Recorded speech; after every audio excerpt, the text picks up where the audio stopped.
please give them all your support.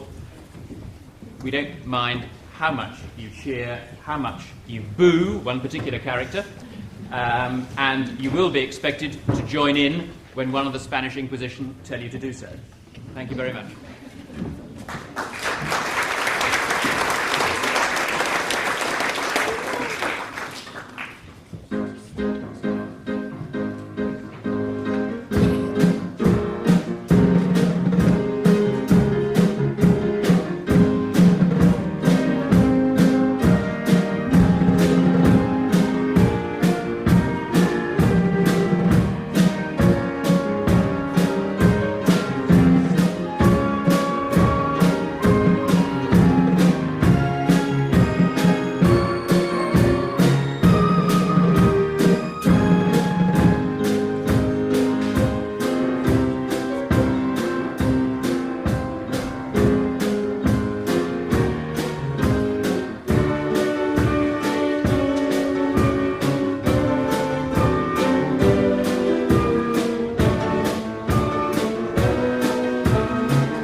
gunpowder, treason and plot.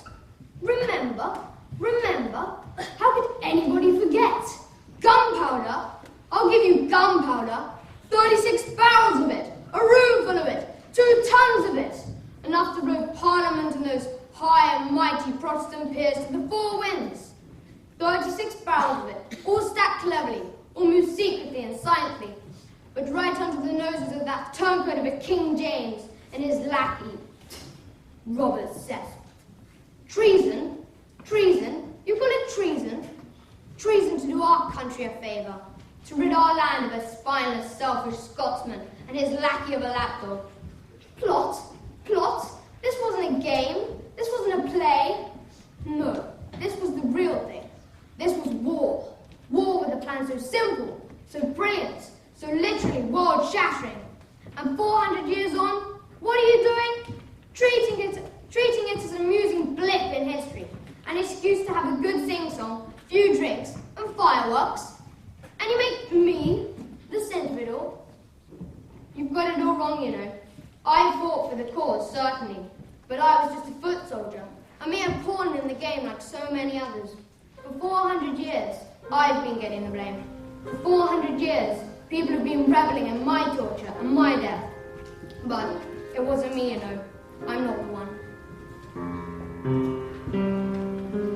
Deep inside, we all have a cause, something for which we all must fight. When they add up the final scores, no one knows who's wrong or who is right. Here I stand. Yes, I played the game, but as to blame, I'm not the one.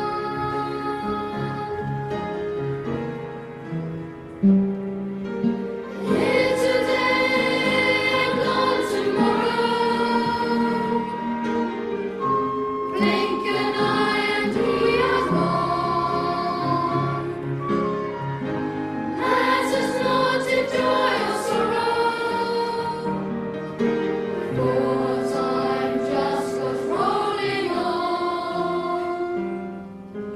History says I was the guy who promised Catholics a new dawn. But I can tell you it's just a lie.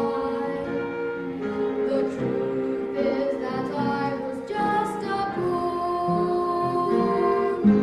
Here I stand. Yes, I played the game, but as to blame, I'm not the one.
Cecil, are you there? I'm always with you, my lady. Cecil, you remember the Armada and how I said I had the body of a weak and feeble woman? Well, I have, Cecil, I have. And what's more, I no longer have the heart and stomach of a king. I'm dying, Cecil. I'm dying. My lady. Don't be like the others, Cecil. The flatterers, the sycophants. I know. You know. You're not like them. You're like your father. You're different. You understand. Oh, your father. If things had been different, if I'd have showed him how I felt, who knows? My lady.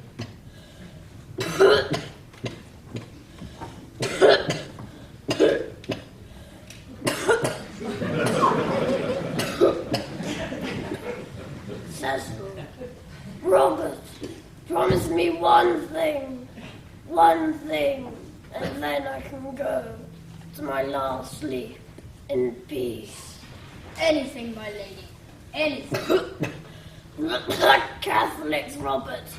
The Catholics.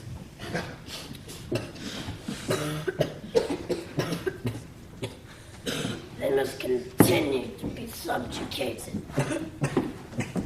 They must never be allowed to flourish in our country again. I've not ruled for 45 years, fought and won wars to keep them at bay, just have it all change when that James of Scotland takes my throne. They will try to persuade him, Robert. They'll try to persuade him to relax the laws and lower the taxes. It must not happen.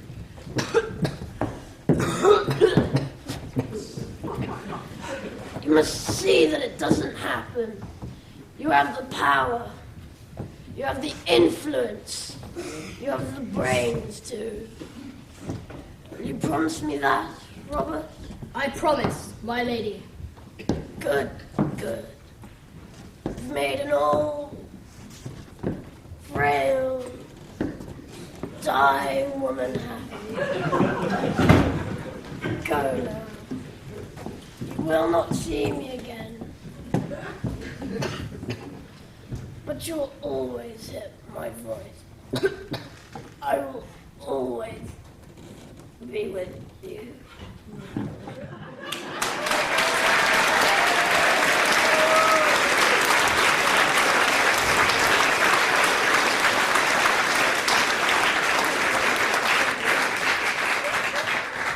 The Queen is dead.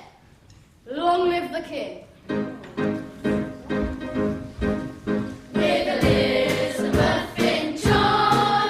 Our country was a country to be feared, for the Spanish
James VI of Scotland. Brilliant. Great.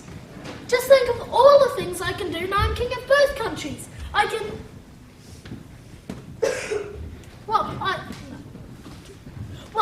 I can invite my Scottish friends to England. Brilliant idea. Wow.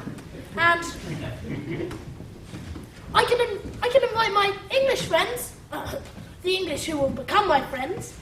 Well, I can invite them up to Scotland. Great. Must start making some new friends at once. Where is everybody? Where have they all gone? Yes. What is it? Who is it?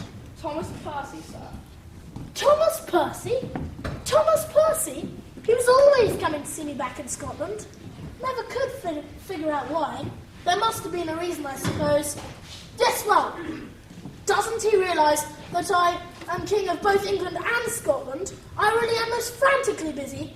I just haven't got the time for social calls. Shall I tell him so, sir? Yes, most certainly tell him that. No, wait. I suppose I could fit him in between appointments, you must realise. He struck me as a sensible, well-meaning sort of fellow. Yes, I suppose we could give him a few minutes. Show him in. Lord Thomas Percy, Your Majesty. Percy! How very good to see you.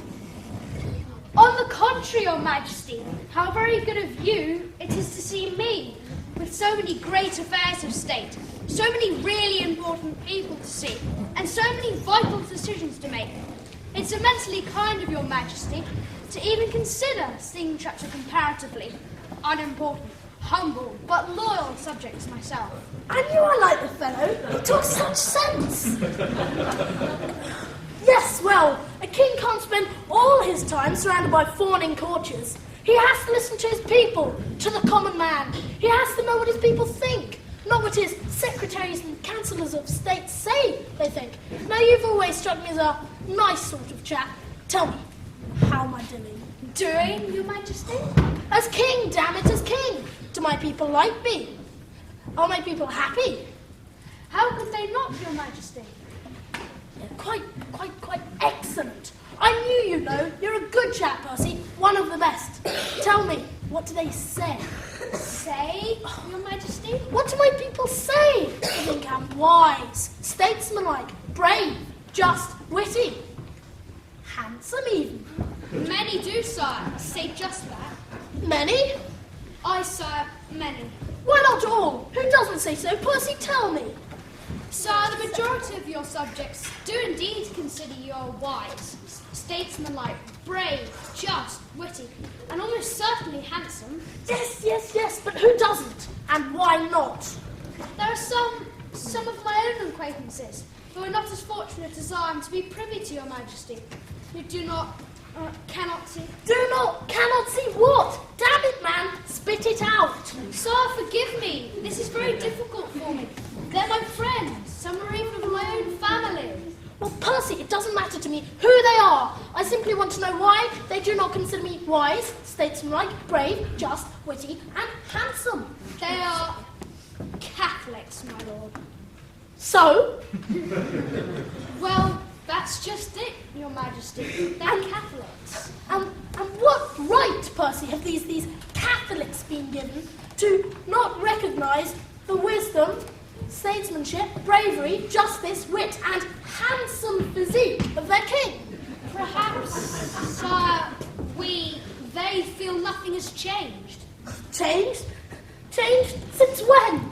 Well, Your Majesty, since the Queen died, they'd hoped that the passing of the Protestant Queen would lead to a softening, an acceptance even of their different faith, that they'll be able to go peacefully to their own churches without fear of capture or torture, without crippling taxes and fines being imposed on them for not conforming to the Protestant faith. That, in short, they'd be free. And if I gave the order that these Catholics were to be free, they would like me? Your Majesty, they would be ever in your debt. They would shout your name from the rooftops. They would sing your praise in the streets. Wherever and whenever they met, they would marvel at your wisdom, statesmanship, bravery, justice, wit, and handsome physique. Not only would you be King James VI of Scotland and King James I of England, He'll be King James of all England. Percy, it shall be done. Your Majesty. Now go! Go and spread the good news to your family and friends. Tell them that good King James is magnanimous, merciful, and modest. Not modest. Oh, what fun it is to be king!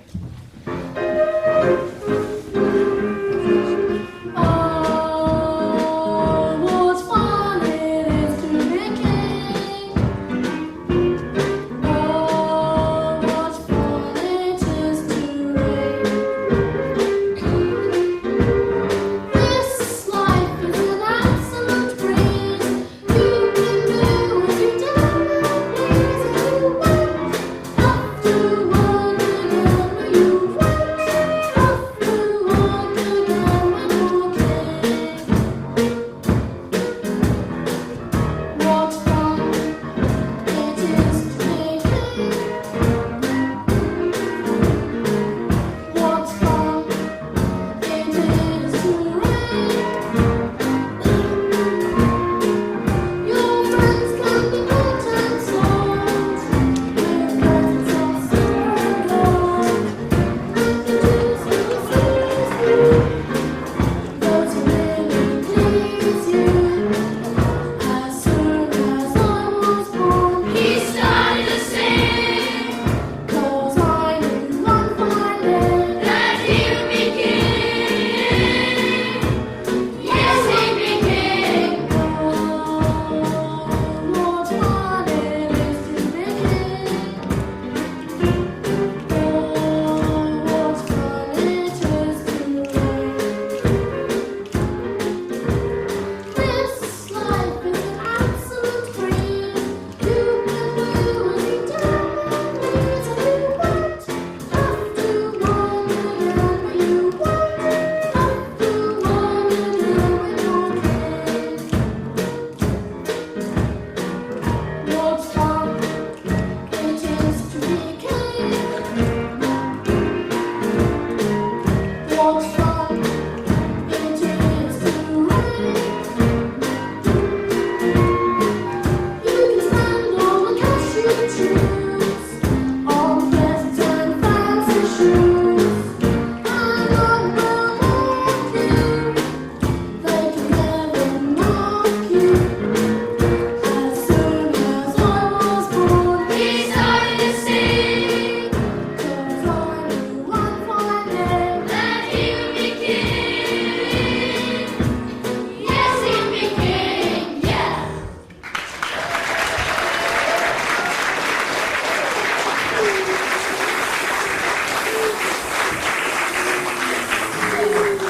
Who was that? Secretary. Oh, shut up. Just remember who put you where you are and answer the question. Who was that? Who was who? Don't play games with me, Stuart. You know exactly what I mean. That brightly dressed creep I met bounding down the stairs.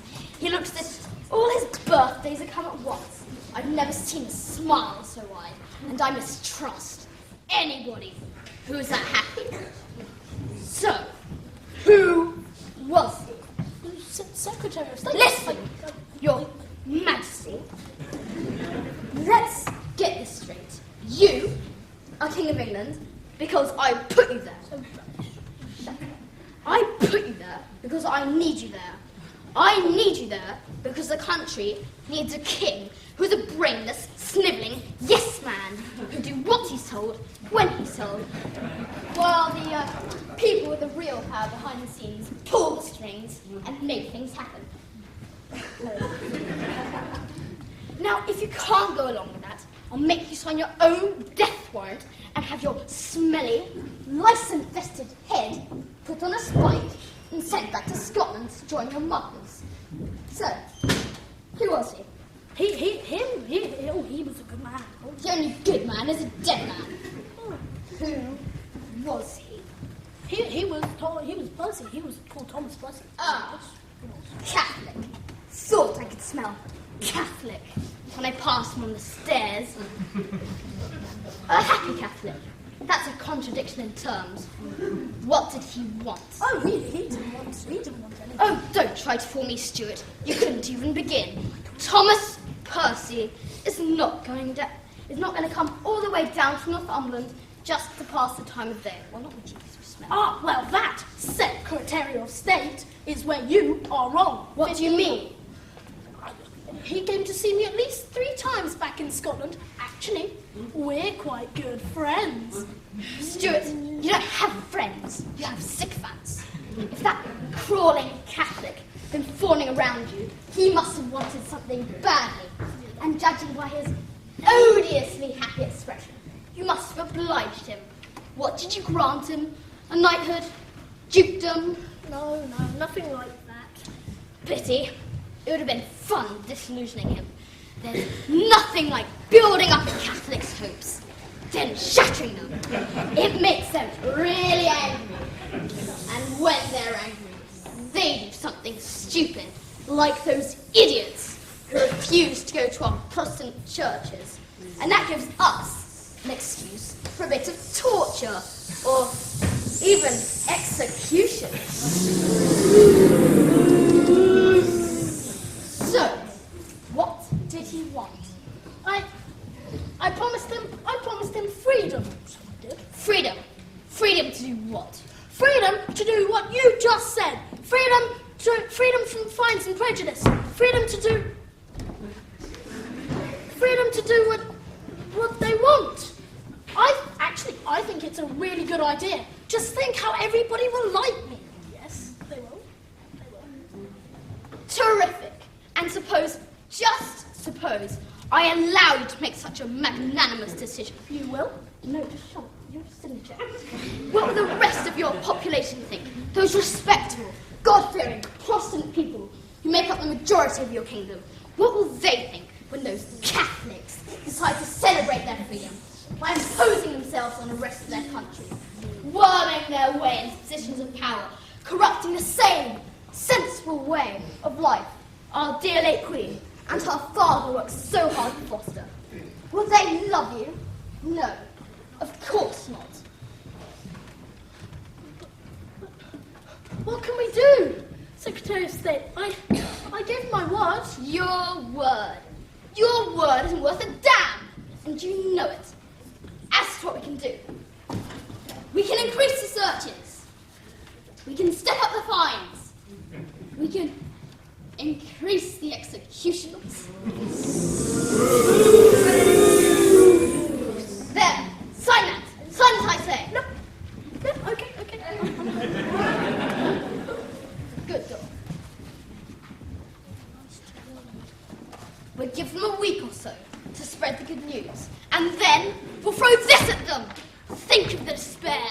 Think of the anger. An angry Catholic is a dead Catholic. Your Majesty, inadvertently perhaps, you have furthered our cause and brought about greater humiliation for those puppets of Rome.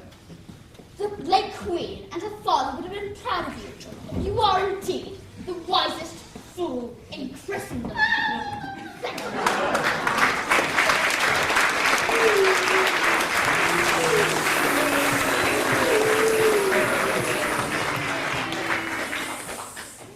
And it worked. Oh, how it worked. I watched as Percy told first his friends and his family of the king's premature promise. The news spread like wildfire. Some didn't believe me at first, but a quiet word here, a dropped hint there, and the Catholic world began to think there had been an acceptance. So, when the proclamation was made that there would be no let-up in the handing of the Catholics, that the fines for popery and for not attending Protestant services would increase, their fury knew no bounds, and the angrier they became, the wilder their plots and plans of revenge became. And the more they plotted, the closer I listened, out of sight, but never out of mind.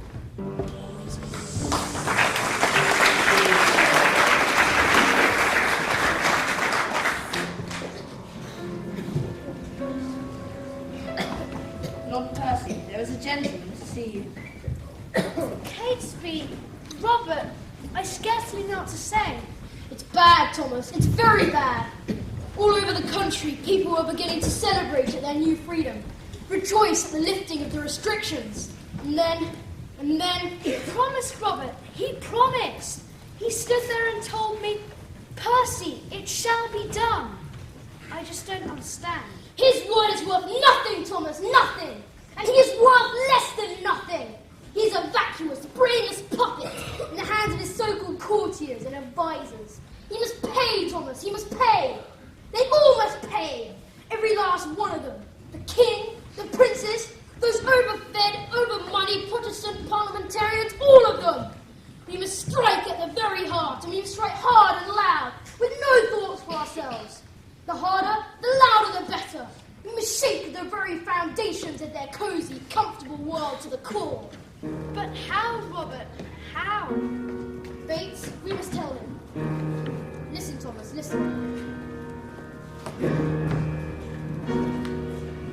We must keep, we've a project, we've a rules that will keep our Catholic causes headline news. Our turnstone Scottish king will get his dues. What is it, Catesby? Tell us more, Catesby. Will it what Catesby? There'll be blood, there'll be smoke, there'll be flames, and in the middle of it all will be King James. He'll die knowing that we Catholics don't play games. What is it? What is it? What is it? What is it? What? The gunpowder plot.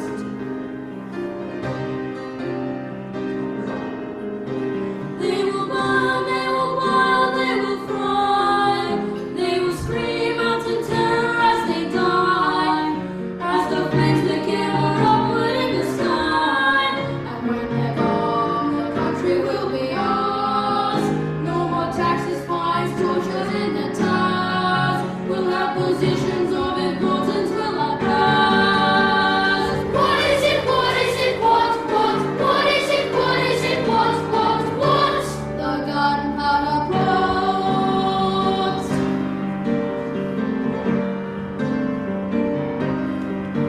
We need powder, we need fuses, we need fire, and we'll roast the king and princes on a pyre. In years to come, our names will be well known as heroes who fought evil on their own, and we'll turn Roman Catholic on the throne. What is it? What is it? What? The gunpowder plot.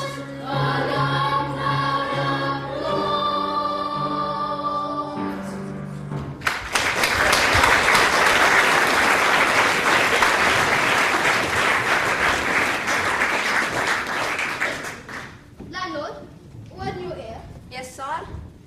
You run a very fine house here. A very fine house indeed. Thank you, sire. It must be popular with all sorts of men. So I am told, sire. Those two gentlemen in the back room at the moment, for example. Yes, sire. Those two Catholic gentlemen. I couldn't say, sire. Do they avail themselves of your hospitality quite regularly? Oh, yes, sire. Mr. Catesby comes to quite... Catesby. Robert Catesby. Of course, it would be. And tell me, what do Mr. Catesby and his friends talk about? I couldn't say, sire. You couldn't say. Ah, but you could say, couldn't you? How do you mean, sire? If you're passing close to them, dispensing your admirable ale, doing a spot of spring cleaning, you could catch the burden of their conversation and pass it on to me. Sire. I would, of course, make it worth your while. Sire, I don't know who you are or why you're here, but the Dog and Duck has always had an excellent reputation, and I'd never, absolutely never, even dream of passing on any information, especially if I had a financial or other inducement to do so. Listen, you pompous, patronising prick. You're right. You don't know who you're talking to, and you never will. But if I tell you to go and eavesdrop on their whispering villainy, that is precisely what you'll do. and will report it back to me, word for word. Otherwise, I'll see to it that your precious dog and duck is razed to the ground, and its landlord dragged off to the tower for a very lingering and painful death, while his family are forced to watch his death throes before being thrown in the Thames. Do I make myself absolutely clear? Good. Now go.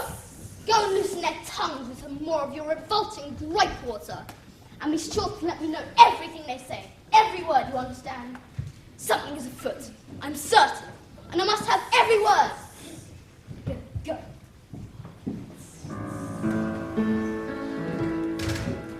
My father used to say, when I was just a lad, that being good was easy, but you had to work at being bad.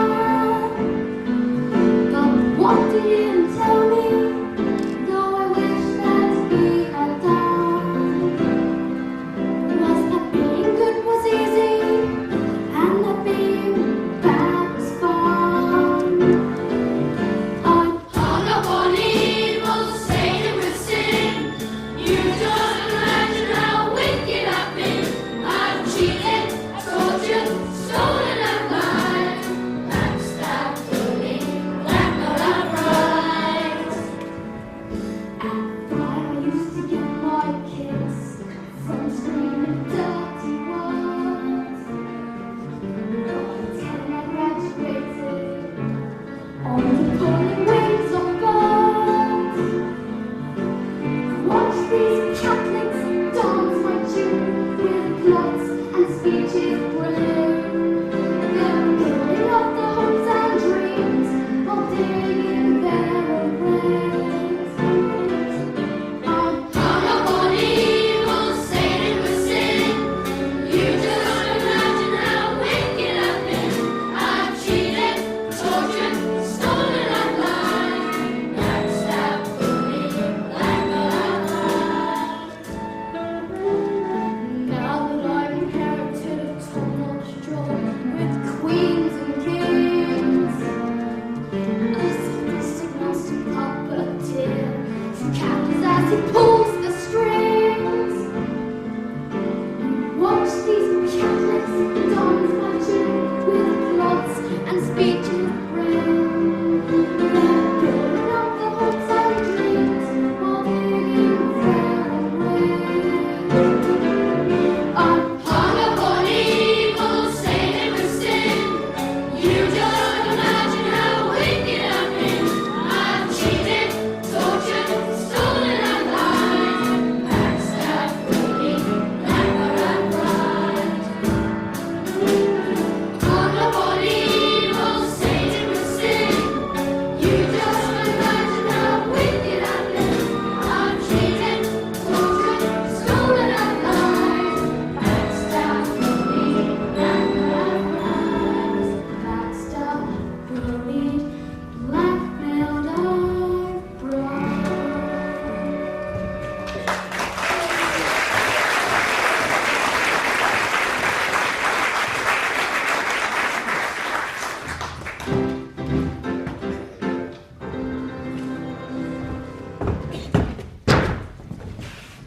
Mr. Robert Winter and Mr. Thomas Winter, sir.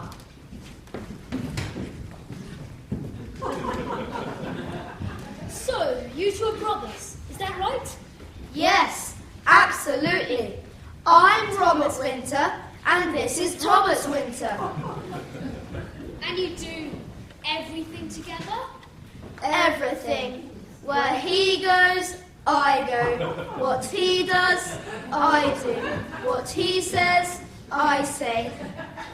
Yes, we noticed. Sometimes we try to catch each other out by starting off on something new, but it never seems to work.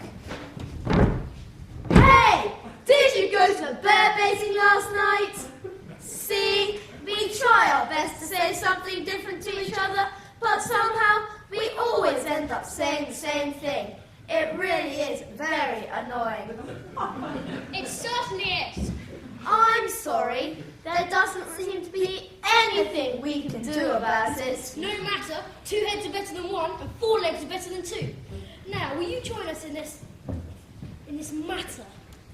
Join you in blowing up Parliament, killing the king and princes, starting a rebellion, and putting the Princess Elizabeth on the throne, you mean? Most certainly we are with you. Hush, keep your voices down. These walls have ears. Don't worry about Bates. He's already with us. Always has been. Now, come here, look at these gentlemen.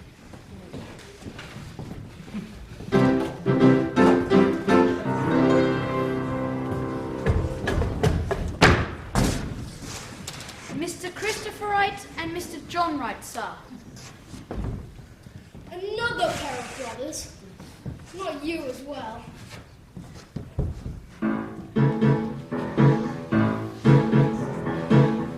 You lost that loving feeling. Whoa, that loving feeling. You've lost that loving feeling and it's gone, gone, gone. Whoa, whoa, whoa.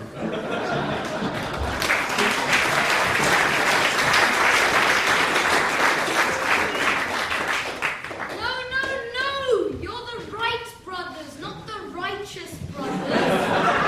Oh, right. He means right, R-I-G-H-T, not right with a W. Oh, right. Of course their names are right with a W. All right, I do know how to write right.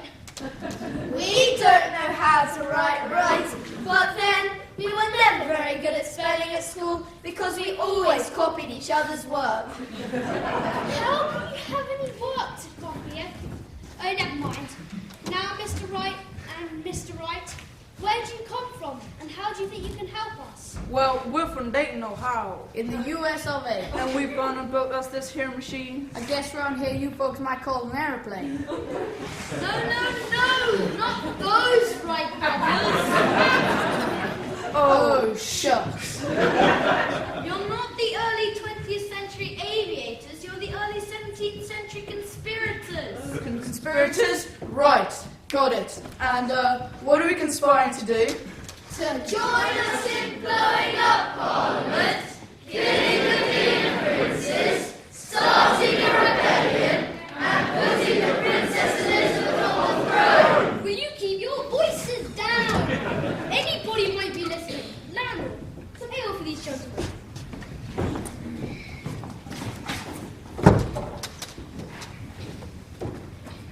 Right, Percy. These 4 can be based in Coventry, near where the Princess Elizabeth, King James's daughter, has her country house. And they can organise a hunting party of Catholics. And as soon as news reaches them of our successful enterprise, they can kidnap the princess, raise the rebellion, and march on London. Perfect! Robert, a thought. How are we going to get the news quickly enough? Speed will be essential to capitalise on the chaos that will ensue once the fuse is lit. Good thinking, Thomas. What we need are a couple of horsemen, the fastest, the bravest horsemen in the country. And they can wait here at the Dog and Duck. And as soon as the fuse is lit, they can jump on their horses and ride at full speed to Coventry. Now, where are we going to find them at this time of night?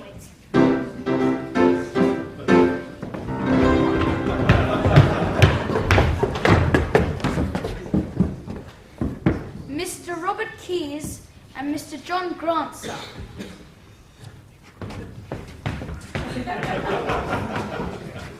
I say, you don't know any horsemen, do you? Yes, he's one.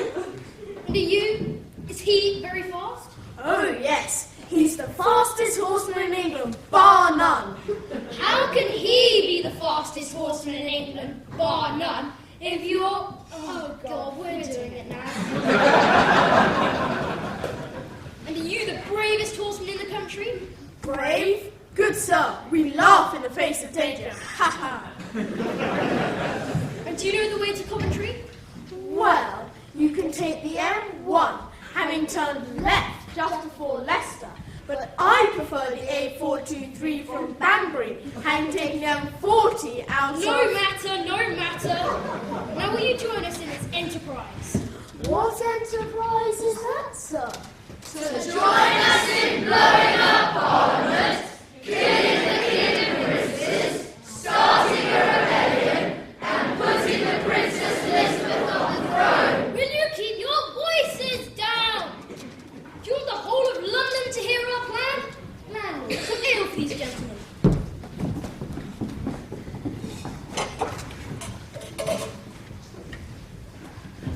Right, Percy. These two can wait here at the Dog and Duck, and as soon as the fuse is lit, they can jump on their horses and ride at full speed to Coventry and pass on the good news to the Winters and Whites, who in turn will kidnap the princess, raise the rebellion, and march on London. Perfect! Robert, a second thought. Where are we going to find all the gunpowder? And when we have, who's going to stand guard over it until the fuse is lit? Good thinking again, Thomas. What we need are a couple of swordsmen, the bravest swordsmen in the country, who also have access to infinite amounts of highly combustible and totally illegal gunpowder. Now, where are we going to find them at this time of night?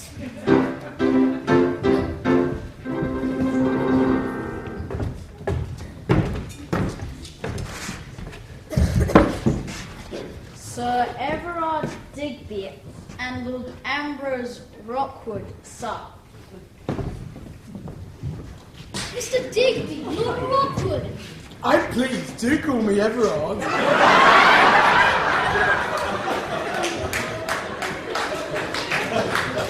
I'd be most offended if you don't call me Ambrose. But you speak your own minds. You speak independently of each other. Of course we do. Isn't that what everybody does? Don't worry, it's just our little joke. Only teasing. Got you going though, didn't it? Had you? Didn't we? Yes. Now what have you got there? Gunpowder! No, silly, it's talcum powder. And mine's face powder. You can see your faces. Of course it's gunpowder, silly. We've got stacks of it, barrels of it. Enough to. Who? I don't know. Enough to what, Ambrose? Ooh, Everard. I don't know. Enough to. Enough anyway to join our enterprise. What enterprise is that? To join us in blowing up Parliament, killing the king and princes, starting a rebellion, and putting the Princess Elizabeth on the throne. Will you please be quiet? Do you want the whole world to hear our plan? Landlord, some ale for these gentlemen.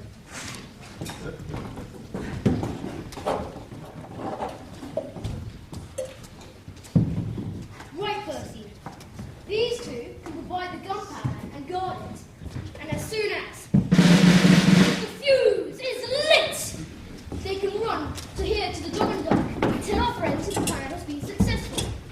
They in turn jump on their horses and ride at full speed to Coventry and pass on the good news to the Winters and Whites, who will kidnap the princess, raise the rebellion, and march on London. Perfect! Robert? Yes, Thomas, a third thought? Well, Robert, I was just wondering. Yes, Thomas, what were you wondering? Well, you seem to have it all beautifully planned. Why, thank you. I must say, I thought it was rather good myself. Well, there's just one thing I don't quite understand. What's that? I thought of everything. Well, you know we've been talking when the fuse is lit. Yes, Thomas. Well, it's probably very unimportant, really. But who's actually going to light the fuse?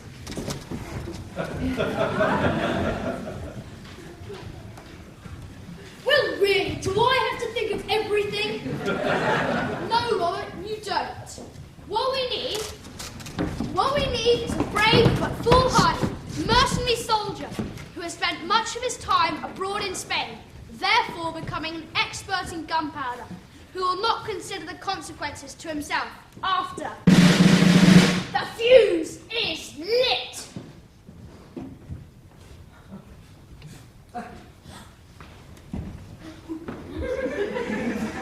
Shall I fetch some more ale, sir? It's not fair! It worked every time with you, Robert. What did I do wrong? Good evening. Good evening, my good man. And who may you be?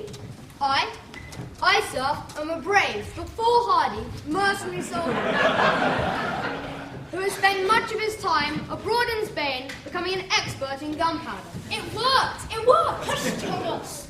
So, my good man, will you join us in this enterprise?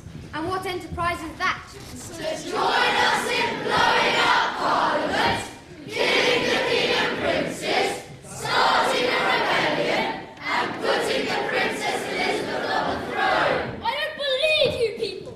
Is it possible for you to make it any clearer to anybody that might be listening? Absolutely. Of course we can. Ready, everybody? On your feet. Come on. 1, 2, 3. To join us in blowing up Parliament, killing the king and princes, starting a rebellion, and putting the Princess Elizabeth on the throne. All right! Now, ale for this gentleman.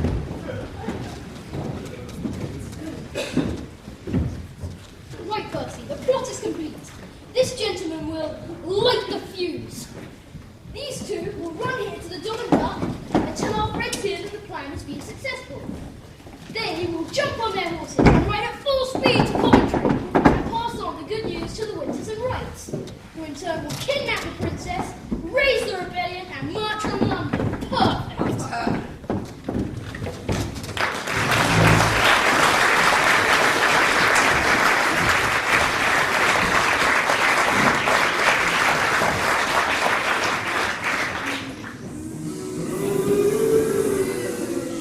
Perfect. Will you come into my parlour? Said the spider to the fly. The trap is set. Their blood is up.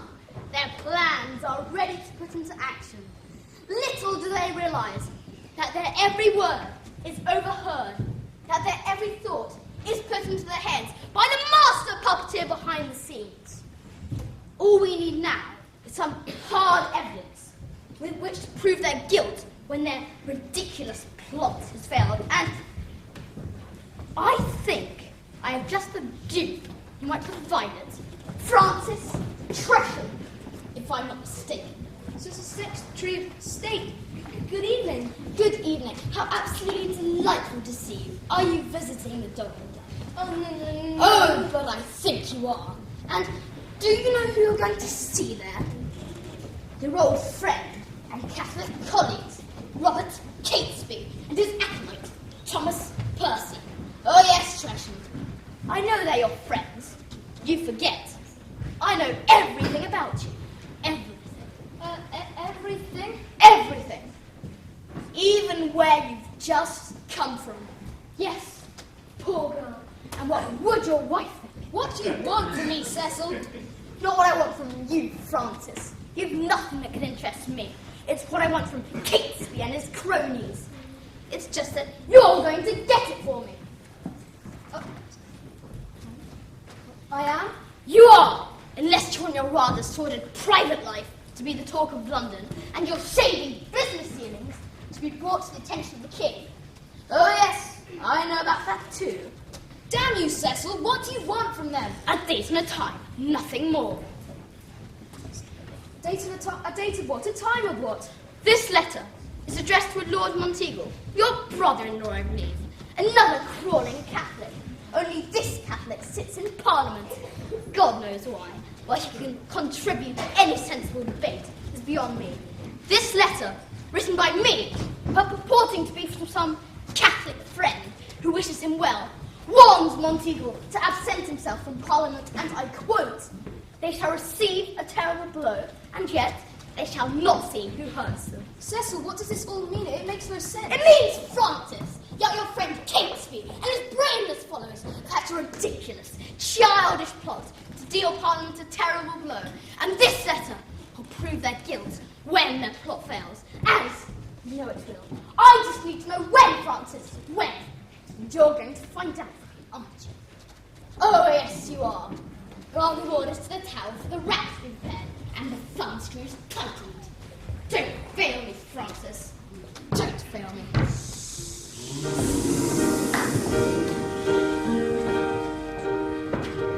Here I stand at the crossroads, not knowing which way to take. For one road leads to salvation, and one road to the stake. And if I choose salvation, my friends will be tortured to death. And if I turn my back on the devil, I will scream as I catch my last breath.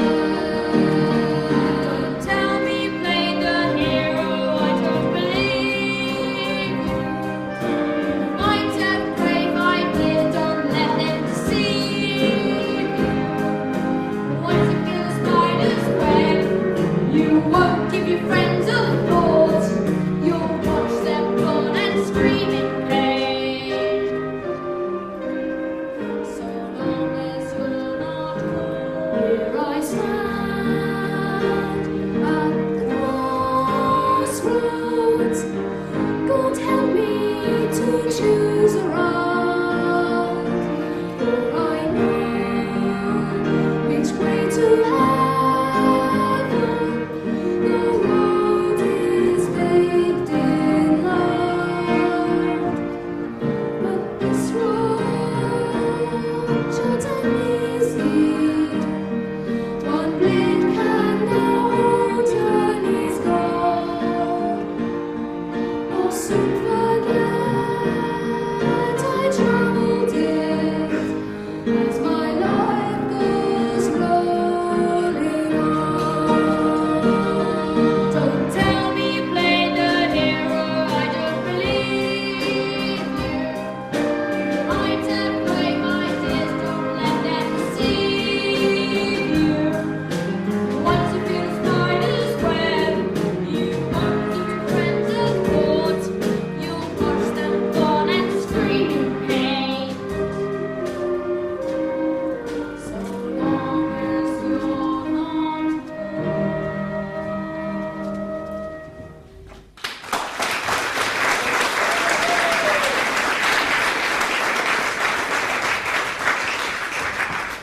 Francis Tresham! Catesby, Percy Gentleman, good evening. Francis, I knew we were missing someone. Your arrival couldn't be more timely. Landlord, some ale for this gentleman. You would, of course, be joining us in this enterprise. And what enterprise is that, Catesby? to join us in blowing up Parliament, killing the king and princes, starting a rebellion, and putting the Princess Elizabeth on the throne. When is this to happen, Catesby? Why, when Parliament reopens on Monday, 4th November. Perhaps in the early hours of the 5th. I'm so glad you're joining us. Our band is now complete. Catesby, Percy, gentlemen, I fear I might make an unlucky 13th. Nonsense, Francis, nonsense. Together we will shake the world. Together we will play judge and jury in the trial of King James and his falling court. Raise your tankards, gentlemen. Gentlemen, I give you the gunpowder plot.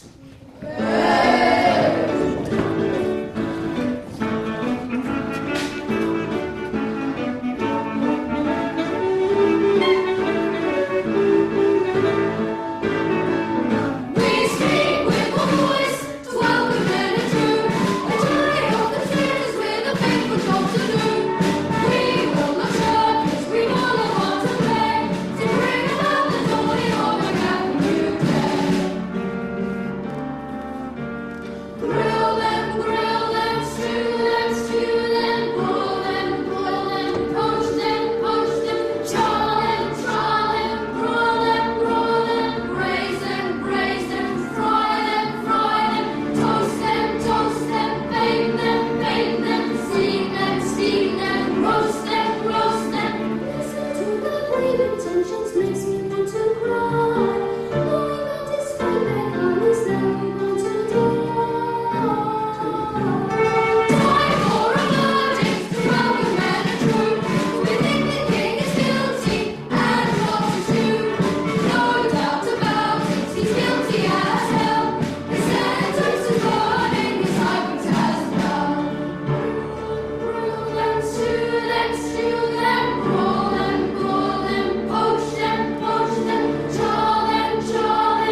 their death by a cowardly sight. Better by far to have accepted my fate and said no to the devil, but now it's too late. What sort of friend have I turned out to be? To sell my kinsman for a black man's fee? Go down the recess and now not anymore. You don't want treasure, dear as well. Francis Tresham! You see, everything is ready. Everything is set. Catesby, Yes, Francis? Are you sure? Don't you think? Don't I think what, Francis? Are you sure? Don't you think? What about the Catholics in Parliament? What about my brother-in-law, Monteagle, and the others? Those who argued our cause? Those who tried in vain to put our views to Parliament? Are they to die too? Blown to pieces for just trying to help us? Francis, this is a war! In all wars there are miscarriages of justice. Innocent victims. Men are sacrificed. This is no different. They are heroes, our friends in Parliament. Dying for the common good. Dying so that others may live a fairer, freer life. We cannot deny them the chance to be heroes, can we? Look at Fawkes here. I've said nothing to him, of course, but you see the length of the fuse? You see the amount of powder we have collected? He's not going to escape in time, is he? Does he care? Is he having second thoughts? Is he putting his life before the lives of his kinsmen? No! You know what, Francis? When all this is over, when the fuse has been lit, when the great rebellion has swept our land, history will make Fawkes the hero. Not we lucky ones who will enjoy the fruits of victory, but those who have given their lives selflessly, unknowingly even, to make that victory possible. Enough of your worries. Here, take this bag of sovereigns to the Dog and Duck and prepare a victory celebration for us. We will join you later. Gentlemen, are we ready? We are! Well, gentlemen, those strutting turkeys in Parliament are gathering above our heads, soon to be joined by the prize turkey of them all, that ridiculous James and his odious offspring. Well, gentlemen, it will be roast turkey for Christmas, and plenty of it. Now tell me, Rockwood, Digby. We will hide ourselves nearby, and when the fuse is lit, We will run to the Dog and Duck and pass on the good news to Grant, Keys. We'll jump on our horses and run at full speed to Coventry, where we'll pass on the good news to the Rights and Winters, for the time we will kidnap the princess, raise a rebellion, and march on London. Perfect. Listen. The trap is set. It is time. To your posts. Percy, Bates, you come here. Fawkes, you need to wait until they are all gathered. We wouldn't want to miss one, would we? Well, gentlemen, years from now, men will look back on this night as being one of the defining moments in history. School children will remember this date as being one of the most important of all. And we will look back with a light heart and a proud smile and remember the gunpowder plot. Grill them, stew them, roll them, push them, char them, roll them, braise them, fry them, toast them, bake, roast them, steam.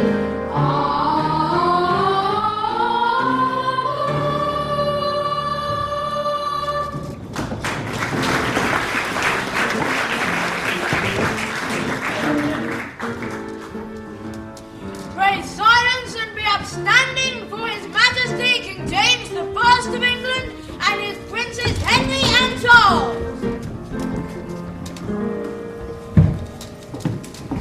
Well, this is fun, isn't it, boys?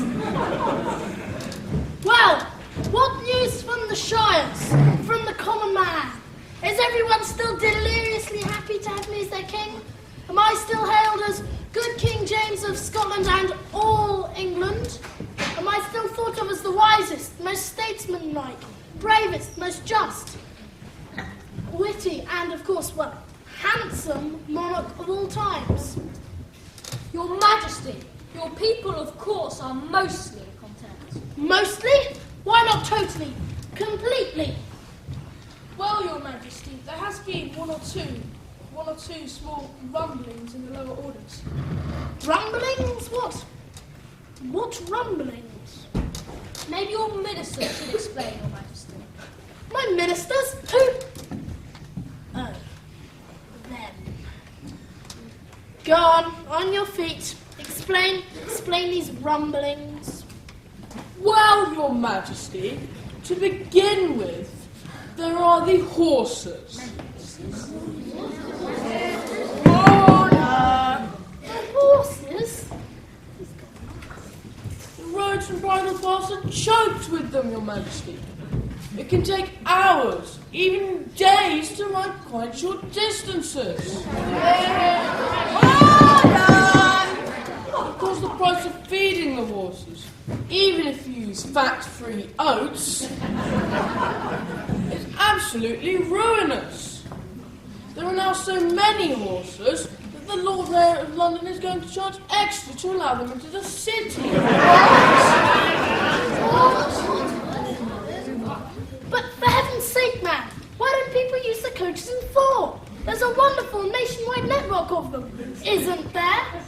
There was, Your Majesty, before it was broken up into lots of different coach and four companies.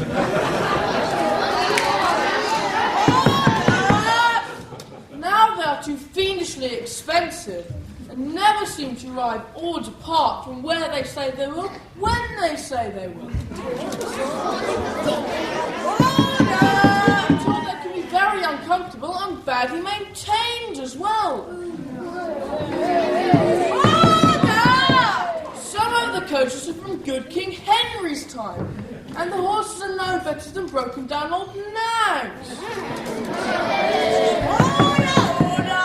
There have been mutterings about their safety as well, and of course it doesn't help when stories come back from France and Spain about their coaches and four being incredibly slick, comfortable, and comparatively inexpensive. I see. Well, something must be done, Minister. Now bow and go away. Your Majesty, if I may be so bold to announce there's another more pressing problem. There is? Yes, Your Majesty, the question of leeches.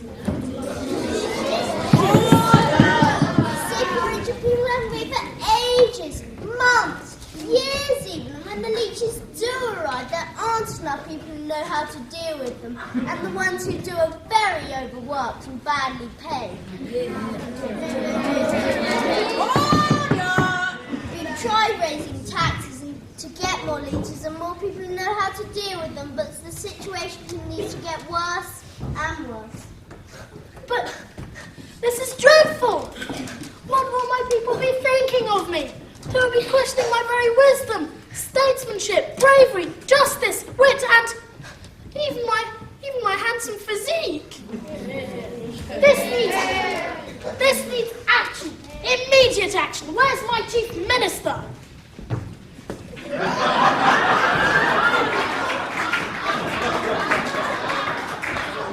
Ah, there you are, chief minister. What is this that I have been hearing from your junior ministers? And what are you planning to do about it? And anyway, where have you been? My greatest apologies, Your Majesty. Yes. I have only just returned from holiday in France this year. As to the matters raised by my colleagues, I, the President, Chief Minister, really think we ought to look at the figures in a more positive way.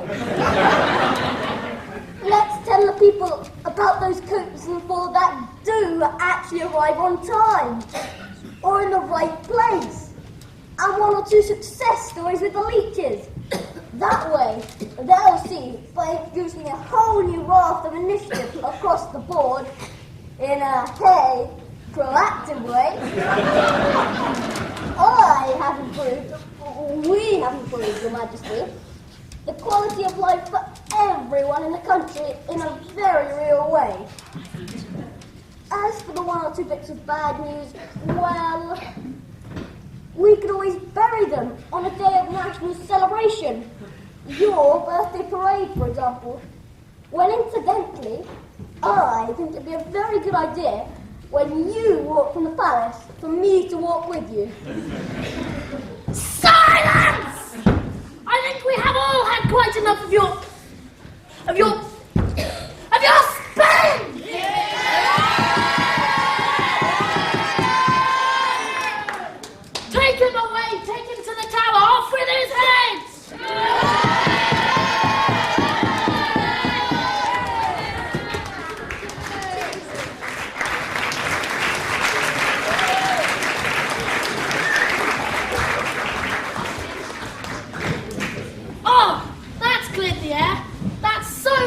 better. Oh, what fun it is to be king! Oh, what fun it is to be king. Oh, what fun it is to reign. You can have such fun with your power. You can send to England to the tower. You won't miss it again. You won't miss it again when you're king. What fun it is to be king. What fun it is to reign. You can choose the ministers you like. Tell your president on the line. And all will cheer him. Forever fitting. As soon as I was born, he started to sing. 'Cause I knew one fine day that he would be king. Yes, he'll be king, yeah.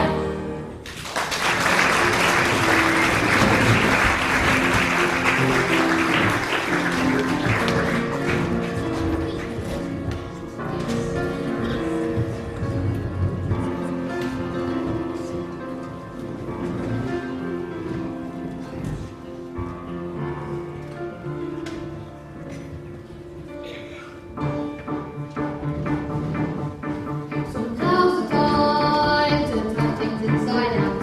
And I'm the man who's gonna bring it all about. I'll be the hero, well that's what I am told. So what is the point if I can't enjoy it when I'm old? I could do it, yes I could, but God knows if I should need someone to sow the seed. I'm good as what the Catholics need, it's very brave to do their deeds. It is for their country's good. Where is Fawkes? Where? Say so said we find him here somewhere. There are promotions to be won. We need to find him before the deed is done. So here's the flame, that's all that it will take to set the bonfire burning and the whole world will wake. What is my life when set against the rest? My name will be remembered when the grave is done for best. I could do it, yes I could, but God knows if I should need someone to sow the seed. I'm told it's what the Catholics need, it's very brave to do that. It is for the country's good. Where is Fawkes? Where? Say so said we find him here somewhere. There are promotions to be won. We need to find him before the deed is done. I will do it, never fear. I'll light it when this candle is.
Pass for the oil, will you, Jack?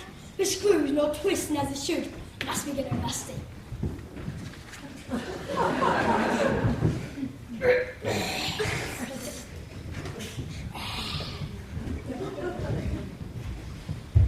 I haven't used it since good Queen Elizabeth sent us those Spaniards we captured after the Armada.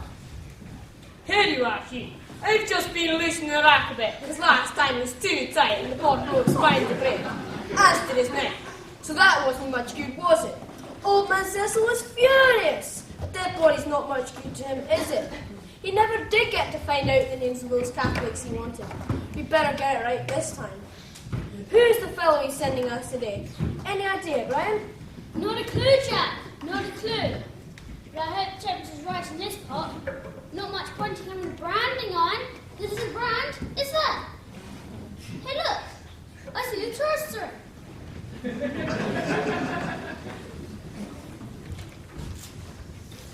Look at them all. Gloating gold, the lot of them.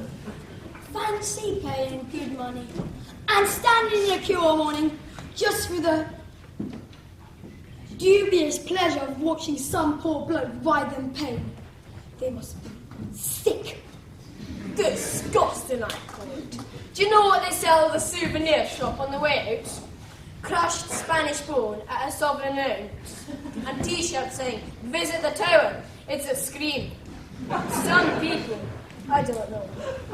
I mean, you don't really want to sit there and listen to some poor old chap scream in pain while we apply primitive and painful instruments to various parts of his anatomy. Do you? Do you?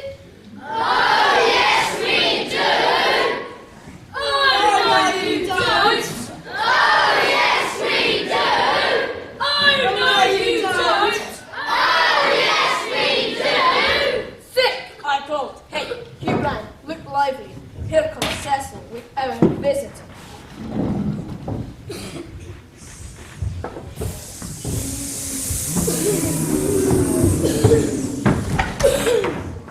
Good afternoon, animals. Here's your afternoon fun. Do with him what you will, but make sure he's alive when you've finished with him. And also, make sure he signs this. What is it? That is of absolutely no concern of yours. But I suppose between the three of you might have amassed enough brain cells to read it for yourself. It's his confession of his implication in a plot involving blowing up Parliament, killing the king and princes, starting a rebellion, and putting the princesses on the throne. It also tells us the names of the others involved in this outrageous conspiracy. 4 of them, their leader Robert Catesby included, have already been accounted for, but a further 7 remain. That document will deliver them to us. See, he signs it. I don't care how you manage it, but if you don't want to experience the effects of your own instruments of torture, I suggest you do as I say. I'll return in a short while. Come, away.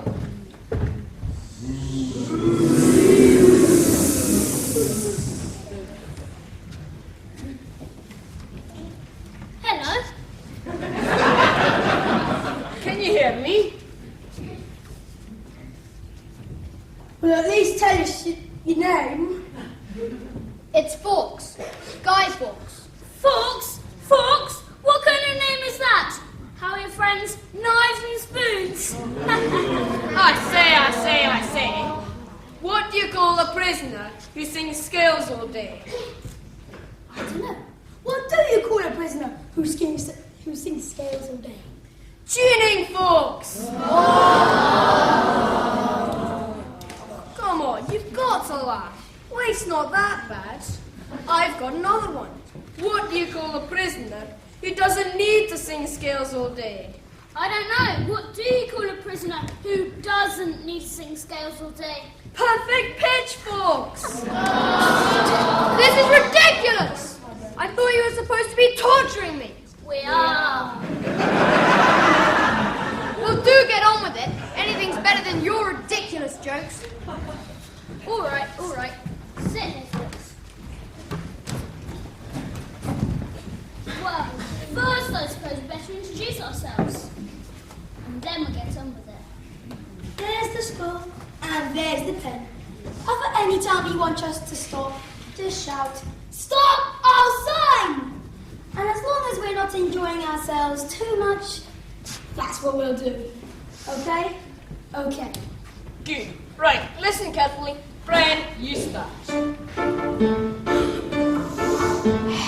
afternoon, my name is Brian. I have this is for granting I keep it in a cooking pot in which the end is very hot. When it sits against your face, lines will fade all over the place. But your skin and makes you yell so loud I burn your throat as well. You're not to learn, you're not to blame. Just take this pen and sign your name. Sign it, folks! Sign, sign, sign! Why be so dumb? Why waste our time? They will torture you with iron and rack. Sign it before they make you crack. Good afternoon, my name is Hugh. I operate this fine thumb screw, adjustable to fit on tight, to either long, left or right. I turn the handle at the back and listen as your bones go crack. With not just thumbs but fingers, toes, it might fit snugly on your nose. You're not alone, you're not to blame. Just take that pen and sign your name. Sign it, folks! Sign, sign, sign! Why be so dumb? Why waste our time? They will torture you with iron and rack. Sign it before they make you crack. Good afternoon, my name is Jack.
answers. The very man.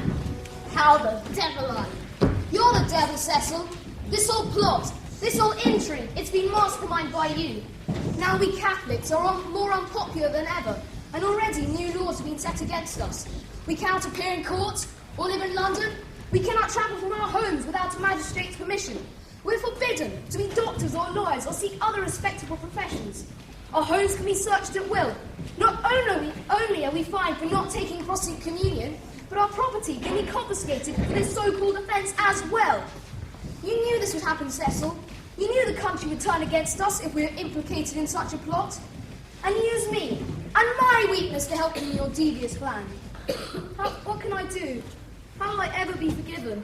Who will have mercy on a poor, miserable sinner? Well, you could always pray. I won't tell anyone. You're not in a Protestant church. You have my word on that. Your word? I can't think of anything that has less value. But you're right.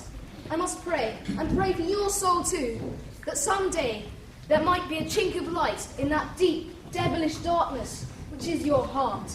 A long, long time ago, I can still remember how those Catholics used to wear a smile. And I knew if I had my chance, I would kick them in the pants and maybe make them suffer for a while. Then Catesby came up with his plot. I didn't waste the chance I got. Bad news for you, Francis. There are no second chances. I can't remember if I lied and told you that I'd save your life. But I just took you for a ride, and now it's time you die.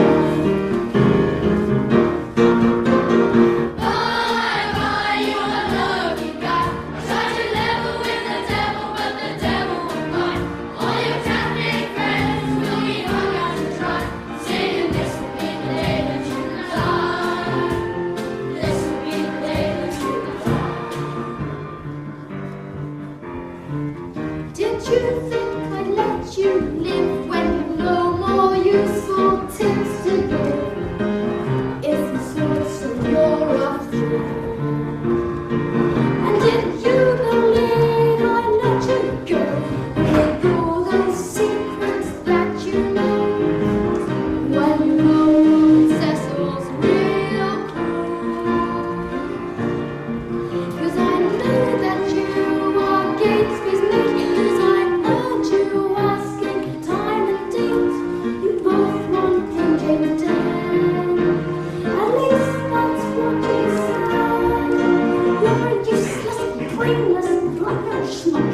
And you're gone as friends at the Dog and Duck. Face it, Francis, you're not luck. And now it's time you die.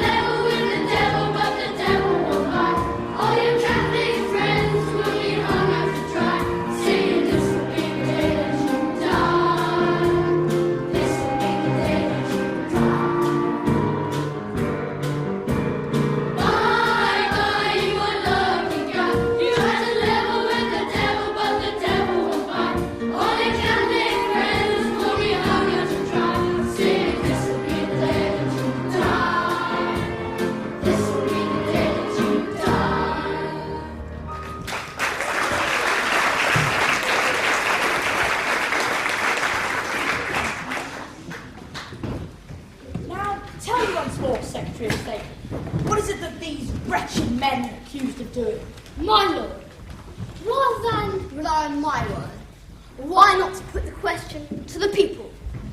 They alone know what these disgusting, degenerate devils were planning to do. Very well then. For the last time, I promise you. What was it that these, disgusting, degenerate devils, what was it that they were plotting to do? Blowing up Parliament, killing the human princes, starting rebellion, and putting the citizens on the throne. And what evidence, Secretary of State, do you have to say that this was indeed the case? My lord, I have here 2 documents. The first is a letter written to a Lord Monteagle, a Catholic friend of the accused man, warning him to absent himself from Parliament on the night in question. The second is a document stating the names and individual roles in the affair of the conspirators, signed by one of their number, a Mr. Guy Fawkes. He it was, apparently, who was caught lighted candle in hand on the point of igniting 36 barrels of gunpowder. These barrels being sited directly under Parliament, where, of course, the King, the princes, and all the most important members of society, including, I believe, yourself, my lord, were innocently engaged in carrying out their duties on behalf of our country. My God, Secretary of State, I was there. Let me see those documents.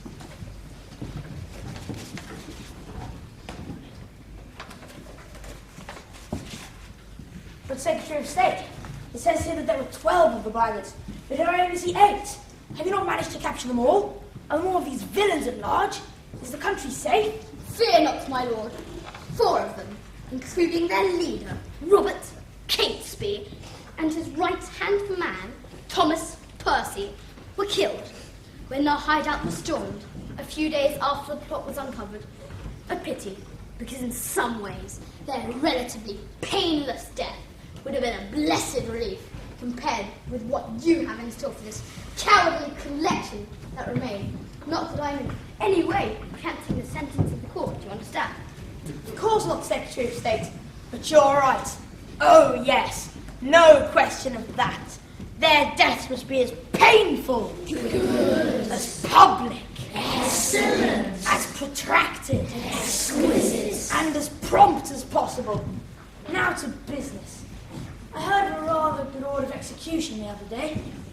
Ah, yes, I remember. Thomas Winter!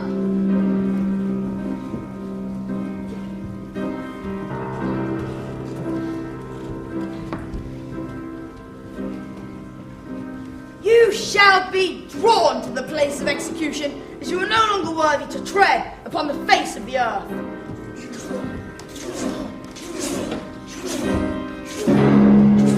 Robert Winter!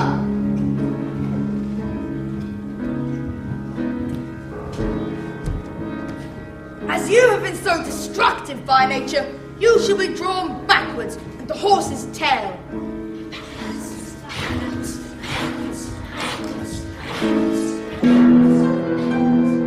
John Grant!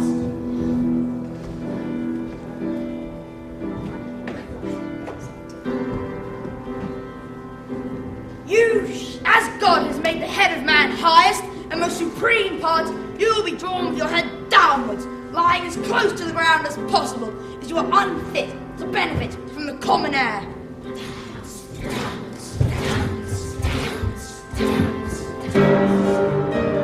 Robert Keyes!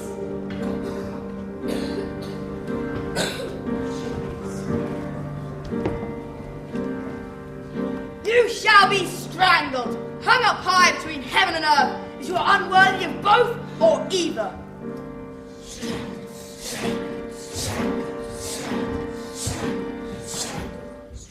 If there are any young children or anybody of squeamish disposition in the audience, I recommend they block their ears at this point, as it begins to get quite interesting now. Ambrose Rockwood!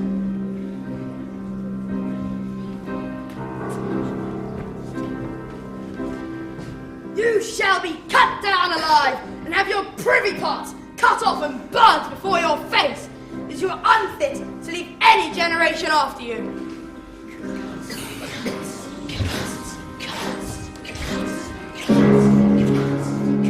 Everard Digby!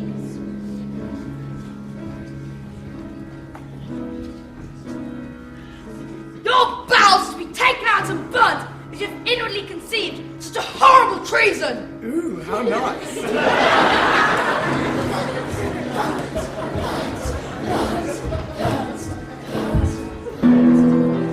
Thomas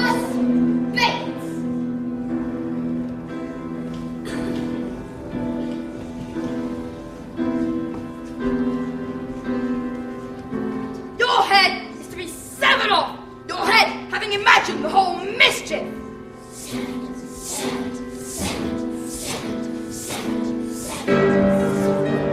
Guy Fawkes!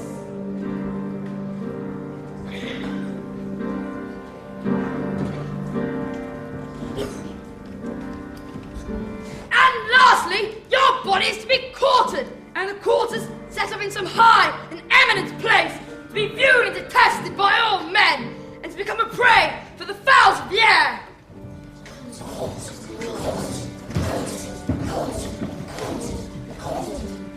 This is a due reward to traitors!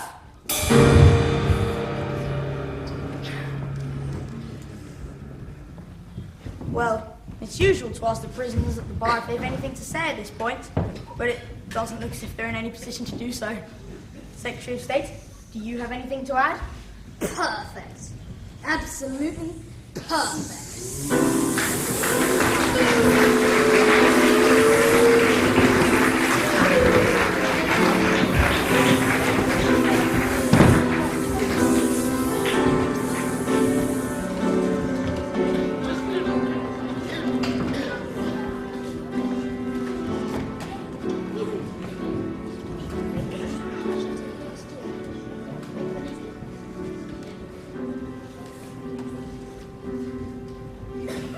And lastly in this sorry tale, we come to the man who history will no doubt mark down as the vilest and blackest devil of them all. The man who, but for a providential discovery by suspicious soldiers, would have taken all of England to the grave with him, and whose confession led to the capture, arrest, and detention of the other blackguards whose death you have just witnessed.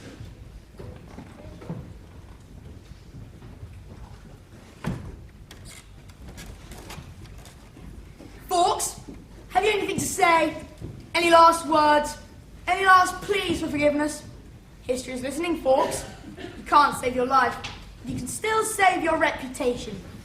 Hush, he speaks. Deep inside, we all have a cause, something for which we all must fight. When they add up the final score, no one knows who's wrong or who is right. Here I stand.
I know you'll agree that the whole thing goes with the swing because of the fantastic music. It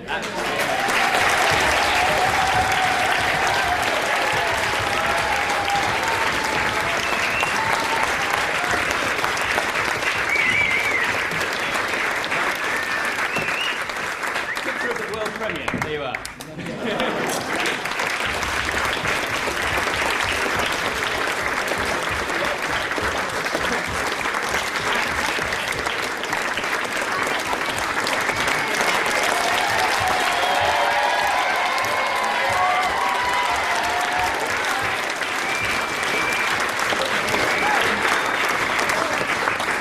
Right, you went for a finale? Right.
Save their voices for tomorrow.